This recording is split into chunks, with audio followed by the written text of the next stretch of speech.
Hello viewers, నేను doctor Rahul Reddy from Androcare andrology institute Hyderabad. ఈరోజు మనం కొన్ని టాపిక్స్ ఉన్నాయి. ఆ టాపిక్స్ మీద అంటే మనకి ఎవరైతే సబ్స్క్రైబర్స్ కొన్ని క్వశ్చన్స్ అడిగారో వాటి మీద మనం డిస్కషన్ చేద్దాము. వన్ బై వన్ ఒక టాపిక్స్ తీసుకుందాము. సో ఫస్ట్ క్వశ్చన్ ఏంటంటే, అసలు అమ్మాయిలకు కూడా ఇప్పుడు మగవాళ్ళకి ఎలాగైతే వయాగ్రా లాంటి టాబ్లెట్లు ఉంటాయో ఆడవాళ్ళకు కూడా అలాంటి టాబ్లెట్స్ ఏదైనా ఉన్నాయా, ఏ టైంలో వేసుకోవచ్చు అనే క్వశ్చన్ ఒకటి ఉంది. నార్మల్లీ ఏంటంటే మగవాళ్ళకైనా ఆడవాళ్ళకైనా సెక్స్ కోరికలు తగ్గడం కానీ సెక్షువల్ ఫీలింగ్స్ తగ్గడం కానీ జరిగినప్పుడు మన బాడీలో ఏదైనా చేంజెస్ ఉంటాయి. అది మన హార్మోన్స్లో కానీ వైటమిన్స్లో కానీ ఏదైనా చేంజెస్ ఉంటాయి. ఇప్పుడు మగవాళ్ళకి ఆడవాళ్ళకి డిఫరెన్స్ ఏంటంటే, మగవాళ్ళకి ఎరెక్షన్ రావాలి, అంటే వాళ్ళు ఫిజికల్గా పర్ఫామ్ చేయడానికి అంగం స్తంభించాలి. అంగం స్తంభించినప్పుడు మాత్రమే వాళ్ళు సెక్స్లో పాల్గొనగలుగుతారు. ఒకవేళ అంగం స్తంభించట్లేదు, లేదా తొందరగా మెత్తపడిపోతుంది, లేదా తొందరగా స్పెర్మ్ రిలీజ్ అయిపోతుంది, ఇలాంటి విషయాల్లో ఏమవుతుంది అంటే మందులు ఇస్తాము, మందులతో దాన్ని మనం నార్మల్ చేయొచ్చు. వయాగ్రా లాంటి మెడికేషన్స్ తీసుకుంటే, టెడలాఫిల్ కానీ సిల్డనాఫిల్ కానీ తీసుకుంటే ఎరెక్షన్స్ ఇంప్రూవ్ అవుతాయి. కానీ లేడీస్ అంటే ఆడవాళ్ళ దగ్గరికి వచ్చేసరికి వాళ్ళు పర్ఫామ్ చేయాల్సిన అవసరం లేదు. వాళ్ళకు సెక్స్ కోరికలు అనేది అంటే వాళ్ళ ఫీలింగ్స్ అనేవి రెండు విషయాల మీద ఆధారపడి ఉంటాయి. ఒకటి సైకలాజికల్, రెండోది హార్మోనల్ చేంజెస్. ఇప్పుడు మగవాళ్ళకి ఎట్లాగైతే అంటే ఏజ్ పెరిగే కొద్దీ హార్మోన్స్ తగ్గిపోతాయో, ఫీమేల్స్లో కూడా కొంచెం ఏజ్ పెరిగే కొద్దీ అంటే మెనోపాజ్ దగ్గరికి వచ్చేసరికి, అంటే ఎప్పుడైతే నెలసరి ఆగిపోతుందో దాని దగ్గరికి వచ్చేసరికి వాళ్ళకు కూడా హార్మోన్స్ తగ్గిపోతాయి. అలానే కాకుండా వాళ్ళకు పీరియడ్స్ టైమ్స్లో హార్మోనల్ చేంజెస్, ఇప్పుడు మగవాళ్ళలో ఏంటంటే టెస్టోస్టెరాన్ ఈరోజు 3.5 ఉందనుకోండి, నెక్స్ట్ మంత్ కూడా అంతే ఉంటుంది. ఎప్పుడు ఒక 10 days తర్వాత చేసినా 15 days తర్వాత చేసినా అదే రేంజ్లో ఉంటుంది.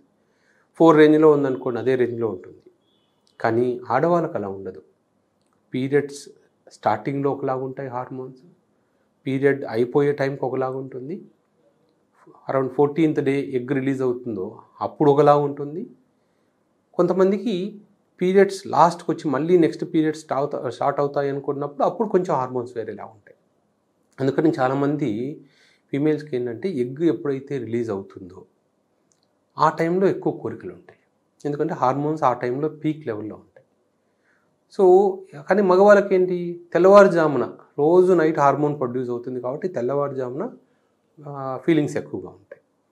సో ఇప్పుడు ఫీమేల్స్కి ఏ హార్మోన్స్ అంటే సేమ్ మగవాళ్ళకి చేసినట్టే ప్రోలాక్టిన్ హార్మోన్ కానీ ఈస్ట్రోజన్ హార్మోన్ కానీ వాళ్ళకు కూడా టెస్టోస్టెరాన్ చేస్తారు.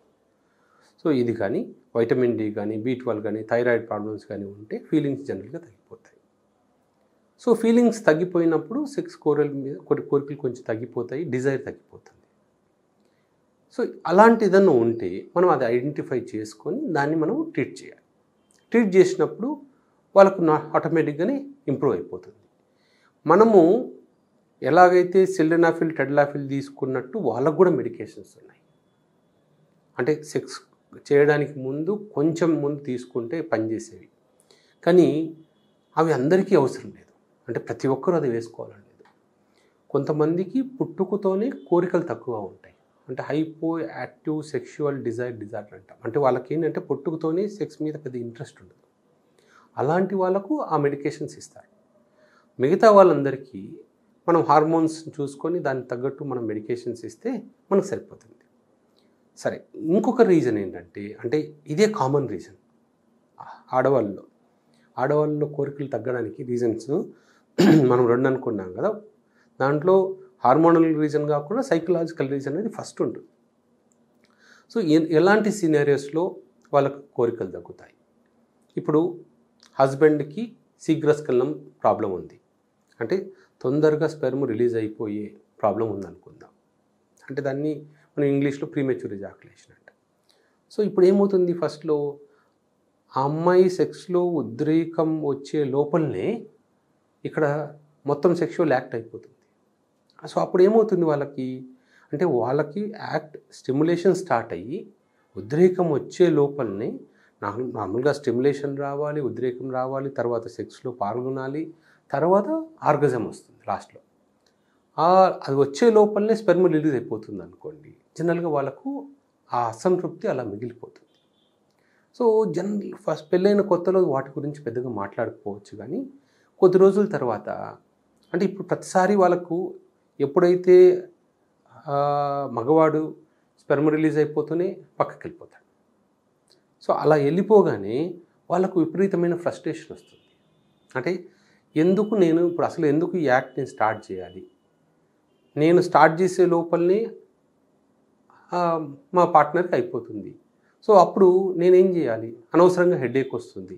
బేసిక్గా మళ్ళీ వాళ్ళు అంటే కొంతమంది మాస్టర్బేషన్ అలవాటు ఉన్న వాళ్ళకు వేరేలాగా వాళ్ళు మాస్టర్బేషన్ చేసుకుంటారు, లేకపోతే కొందరు భార్యాభర్తలు బాగా క్లోజ్గా ఉన్న వాళ్ళు కొంచెం వైబ్రేటర్స్ కానీ ఇట్లాంటి టాయ్స్ కానీ వాడి కూడా పార్ట్నర్కి ఆర్గజం వచ్చేంత వరకు కూడా చేయగలుగుతారు. కానీ అంత అండర్స్టాండింగ్ లేకపోతే జనరల్గా ఏమవుతుంది అంటే ఆ ఫీమేల్స్లో ఎవరికైతే ఆ ఆర్గజం రాలేదో హెడేక్ స్టార్ట్ అవుతుంది. కొద్ది రోజుల తర్వాత అసలు నేను ఎందుకు సెక్స్లో పాల్గొనాలి, నాకు తృప్తి రానప్పుడు నేను ఎందుకు పాల్గొనాలి, నేను ఎందుకు మా పార్ట్నర్కి కోఆపరేట్ చేయాలి, ఇది కామన్. అలా అది పెరిగిపోయే కొద్ది రోజుల తర్వాత ఏమవుతుందంటే ఆటోమేటిక్గా కోరికలు తగ్గిపోతాయి. వాళ్ళకి స్లోగా కోరికలు తగ్గిపోతాయి. మెజారిటీ ఫీమేల్స్లో మనం అడిగి చూస్తే అంటే చాలామంది ఫీమేల్స్ అంటే హస్బెండ్స్ అడుగుతున్నా కూడా సపోర్ట్ చేస్తున్నారు. ఎందుకు అంటే అలాంటిది ఏదో అసంతృప్తి ఉంటుంది. రెండో రీజన్ ఏంటంటే గొడవలు. ఫ్రీక్వెంట్గా గొడవలు, భార్యాభర్తల మధ్య అండర్స్టాండింగ్ లేకపోవడము, గొడవలు ఎక్కువగా ఉండడము. కేవలం మగవాడు మార్నింగ్ అంతా తిట్టి ఈవినింగ్ ఓన్లీ సెక్స్ చేసే టైంకి మాత్రమే వైఫ్ దగ్గరికి వస్తున్నాడు అనుకోండి, ఆబ్వియస్గా అమ్మాయికి కోరికలు తక్కువగా ఉంటాయి. అంటే ఏదో సపోర్ట్ చేయాలి కాబట్టి సపోర్ట్ చేయడము, అది కూడా కొద్ది రోజుల తర్వాత అది కూడా సపోర్ట్ చేయడం కూడా ఆపేస్తారు. సో ఇది రెండో రీజన్. మూడో రీజన్ ఏంటంటే చిన్నప్పుడు ఏదైనా అంటే ఆ టీనేజ్ టైంలో ఎవరైనా వాళ్ళని ఏడిపించడానికి ట్రై చేసినా, సెక్షువల్ హరాస్మెంట్ ఉన్నా, ఏదైనా భయంకరమైన విషయం అదే తెలిసిన వాళ్ళకి ఏదైనా రేప్ జరగడం కానీ అలాంటిది ఏదైనా అయినప్పుడు వాళ్ళకి షాక్లోకి వెళ్తారు. అంటే అప్పుడు వాళ్ళకి తెలియకుండానే ఒక భయం స్టార్ట్ అయిపోతుంది సెక్స్ అంటే, చిన్నప్పుడు విన్న స్టోరీస్ వల్ల కానీ అలాంటిది మూడో కేటగిరీ. వాళ్ళకి ఏంటంటే వాళ్ళకి కౌన్సిలింగ్ అవసరం. వాళ్ళకి ఏంటంటే సెక్స్ చేయాలి అనగానే భయంగా ఉంటుంది, కొంతమందికి ఫ్రిజిడిటీ వస్తుంది, బిగుసుకుపోతుంటారు. సో వెజనిస్మస్ అని అంటాం కొంతమందికి. అలాంటివి ఉన్నప్పుడు ఒక మంచి సైకియాట్రిస్ట్ని కానీ గైనకాలజిస్ట్ని కానీ ఇప్పుడు ఫీమేల్ సెక్సాలజిస్ట్ని కానీ కలిసి వాళ్ళతో కౌన్సిలింగ్ తీసుకోవాల్సి ఉంటుంది. అంతేగాని టెంపరరీ మెడికేషన్స్ అందరికీ పనిచేయవు.